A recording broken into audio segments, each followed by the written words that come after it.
बिस्मिल्लाहिर्रहमानिर्रहीम। अस्सलाम वालेकुम दोस्तों, इंसानी ज़िंदगी में सबसे हसीन दौर बचपन का दौर होता है। आइए चलते हैं बचपन के उन हसीन दौर को दोहराते हैं और उस दौर के हवाले से मैं एक कहानी लेके आया हूँ। ये कहानी है मेरी, ये कहानी है आपकी और शायद हम सबकी, जिसका उन्वान है बचपन का रोज़ा।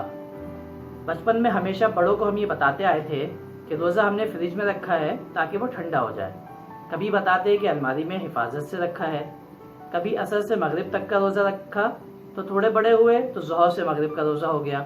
सबसे मुश्किल असर से मगरिब का रोज़ा लगता कि आस पड़ोस से आने वाली अफ्तारियों को बर्तन खाली वापस करने के चक्कर में हम बहुत कुछ चख जाने और चाट जाने से महरूम रह जाते।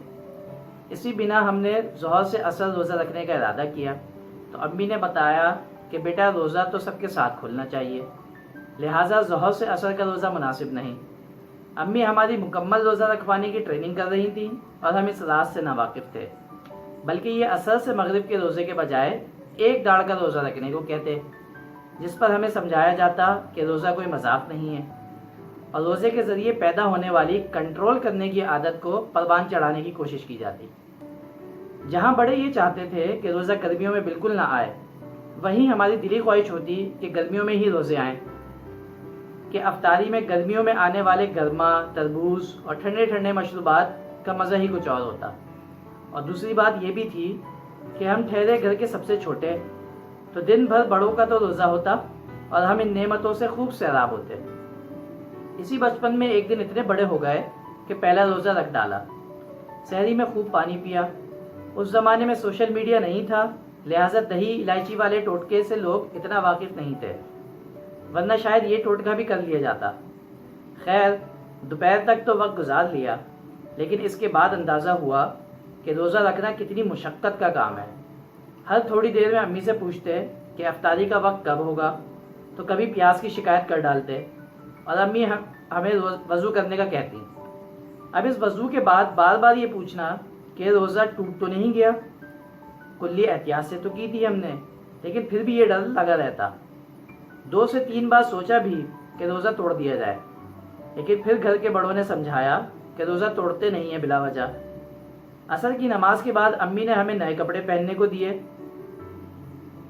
जिसे पहनकर हमने खुशी का इजहार किया। और इसके बाद अम्मी ने हमसे पड़ोसियों में अफ्तारी बंटवाई।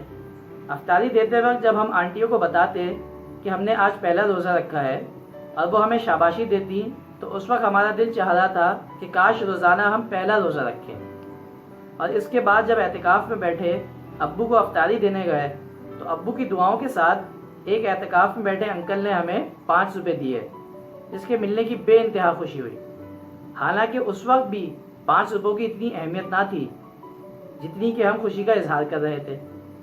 शायद कि इस खुशी के इजहार करने की एक वजह यह थी कि उस ज़माने में खुश रहने का तरीका हम सीखे हुए थे, या फिर नेमतों के मिलने पर शुक्र अदा करना हमें आता था। जी हाँ दोस्तों, ऐसी कहानी और इस जैसी मुख्तलिफ कहानियाँ हम सब की बचपन में गुजरी हैं। आप सब भी अपने बचपन के उस दौर को याद करते होंगे और उससे वाबस्ता, उससे जुड़े हर किस्से को याद करते होंगे।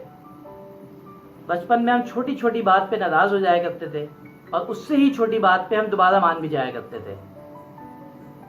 अल्लाह ताला से दुआ करते हैं कि बचपन की तरह आज भी छोटी छोटी खुशियाँ हमें नसीब फरमाए और उन खुशियों पे खुश रहने की तौफीक अता फरमाए।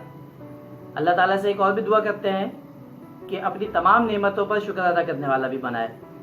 दोस्तों, अगर आपके पास भी ऐसी कोई किस्सा मौजूद है, ऐसी कोई कहानी मौजूद है जो आप दूसरों को बताना चाहते हैं, तो कमेंट में भी लिख सकते हैं और हमसे भी शेयर कर सकते हैं। आपकी कहानी मेरी ज़ुबानी।